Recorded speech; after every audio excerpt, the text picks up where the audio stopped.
ఇప్పుడు మన దెందులూరు మండల జడ్పీటీసీ గారిని మాట్లాడవలసిందిగా కోరుతున్నాను.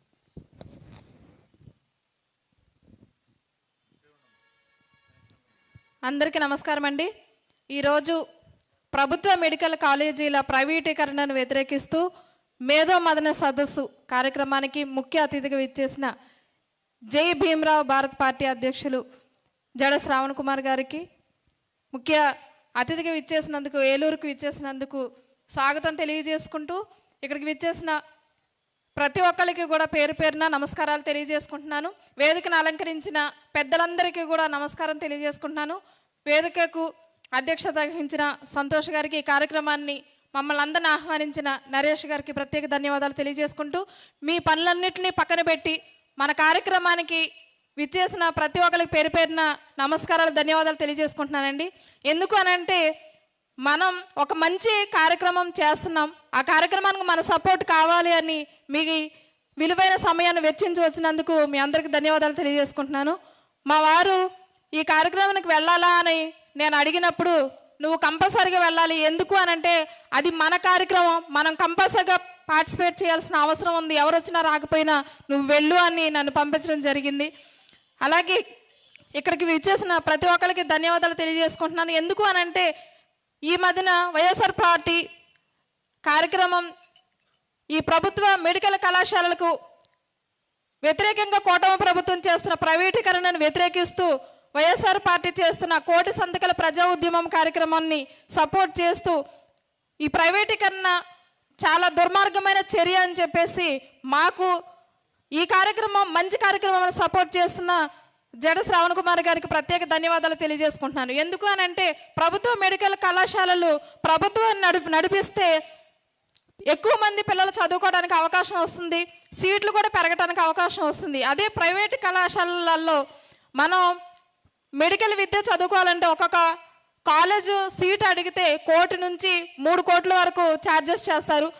అందువల్ల మనలాంటి బడుగు బలహీన వర్గాలు చదువుకోవాలంటే 1 కోటి రూపాయల నుంచి 3 కోట్లు ఎవరు వెచ్చించలేని పరిస్థితి. కాబట్టి అర్హత లేని డబ్బున్న వ్యక్తి విద్య అభ్యసించి వైద్యులు కాగలిగితే, అర్హత కలిగిన మన బడుగు బలహీన వర్గాల విద్యార్థులు వైద్య విద్యకు దూరమయ్యి అందని ద్రాక్షలాగా వైద్య విద్య ఉంటుంది. కాబట్టి మన జగన్మోహన్ రెడ్డి గారు లాస్ట్ గవర్నమెంట్లో 17 మెడికల్ కళాశాలలను తీసుకురావడం జరిగింది. తీసుకువచ్చి స్టార్ట్ చేశారు, 5 కంప్లీట్ అయినాయి. ఇప్పుడున్న కూటమి ప్రభుత్వం 5 కూడా లేవు అని చెప్పేసి దుష్ప్రచారం చేయడం జరిగింది. ఈ మధ్యన నేషనల్ మెడికల్ కౌన్సిల్ NMC వారు 60 ఈ 5 కాలేజీలకు సంబంధించి 60 కాలేజీ సీట్లను, 60 PG మెడికల్ కాలేజ్ సీట్లను అలాట్మెంట్ చేశారు. ఇప్పుడు నెక్స్ట్ 26కి వాళ్ళు జాయిన్ అవడం కూడా జరుగుతుందన్నమాట. ఈ సీట్లు NMC వాళ్ళు కాలేజెస్ లేవు, కాలేజెస్ స్టార్ట్ కాకపోతే NMC 60 సీట్లని ఈ 5 కాలేజెస్కి ఎలా అలాట్ చేస్తుంది? కాలేజీలు జరగబట్టే కదా, ఆల్రెడీ కాలేజెస్ స్టార్ట్ అవుతున్నాయి, జరుగుతున్నాయి కాబట్టి 60 సీట్లు అలాట్ చేయడం జరిగింది. ఇంకా మిగతా 17 కళాశాలలలో కూడా స్టార్ట్ అయితే కంపల్సరీగా సీట్లు పెరుగుతాయి, మన పిల్లలకు కూడా అవకాశం వస్తుంది. జగన్మోహన్ రెడ్డి గారు ఎంతో మంచి ఉద్దేశంతో పేద బడుగు బలహీన వర్గాలకు విద్యని అందించాలి అని చెప్పేసి వైద్యని విద్యని అనుసంధానం చేస్తూ రెండిటిని కూడా ఒక తాటి మీద నడిపిస్తూ వైద్యాన్ని పబ్లిక్ అందరికీ కూడా, జనాలందరికీ కూడా అందించాలి అని, విద్యను కూడా అందించాలి అని చక్కటి ఆలోచన చేసి వైద్య విద్యని ప్రైవేటీకరణ కాకుండా ప్రభుత్వం నడిపించాలని మంచి ఉద్దేశంతో కళాశాలను కూడా తీసుకురావడం. జిల్లాకు ఒక కళాశాల ఉంటే ప్రజలందరికీ కూడా వైద్యం అందుతుంది, విద్యలో కూడా సీట్లు పెరుగుతాయి. అలాగే ప్రజలందరూ ఎక్కువ మంది చనిపోయేది మన వాళ్ళేనండి, పేదలు ఎవరైతే డబ్బులు ఖర్చు పెట్టుకోలేరో, వైద్యానికి కానీ విద్యకు కానీ డబ్బులు ఖర్చు పెట్టుకోలేని వాళ్ళు వైద్య విద్యని అభ్యసించలేకపోతున్నారు, అట్లాగే చదువుకోవడానికి ఇబ్బంది పడుతున్నారు. అదే ఫ్రీగా ప్రభుత్వం నడిపిస్తే సీట్లు పెరుగుతాయి, మన వాళ్ళు కూడా ఎక్కువ మంది మెడికల్ విద్యను అభ్యసించడానికి అవకాశం కలుగుతుంది. అలాగే మెడికల్ కాలేజీలు ప్రభుత్వం నడపడం వల్ల మల్టీ స్పెషాలిటీ హాస్పిటల్ వస్తుంది, డాక్టర్స్ ఉంటారు, అందుబాటులో ప్రజలందరికీ కూడా వైద్యం ఉంటుంది. ఎవరైతే ఎక్కువ ఖర్చు పెట్టలేరో వైద్యానికి వాళ్ళందరూ కూడా గవర్నమెంట్ హాస్పిటల్కి వెళ్ళి చూపించుకోవడానికి జరుగుతుంది.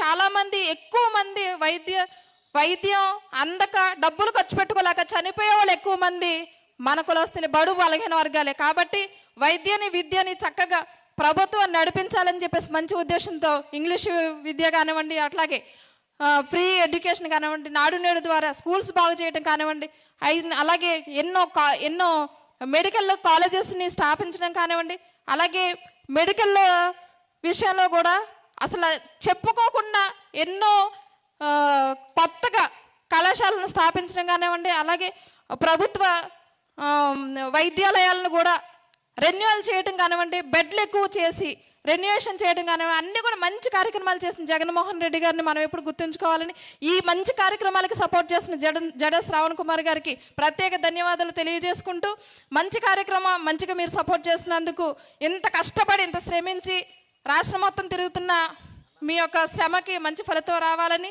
అలాగే మీ కష్టానికి ఫలితం రావాలని తెలియజేసుకుంటూ మీ అందరికీ ధన్యవాదాలు తెలియజేసుకుంటాను. Thank you. థ్యాంక్స్ అమ్మా. ఇప్పుడు మేడం గారు పీజీ చేశారు తిరుపతిలో యూనివర్సిటీ. ఏ యూనివర్సిటీ అమ్మా? పద్మావతి యూనివర్సిటీలో మరి పీజీ చేశారు మేడం గారు. ఇప్పుడు దెందులూరు మండలానికి జడ్పీటీసీ. ఆ జ్ఞానాన్ని జనాలకు కూడా మీరు పంచాలని తెలియపరుస్తూ, మరి ప్రభుత్వం అంటేనే ప్రజలకు రిజర్వేషన్ ఉంటుంది. ఆ రిజర్వేషన్లో కూడా గవర్నమెంట్ కాలేజీల్లో ఇక్కడ మెడికల్ కాలేజ్ అంటే ఖర్చుతో కూడుకున్నటువంటిది.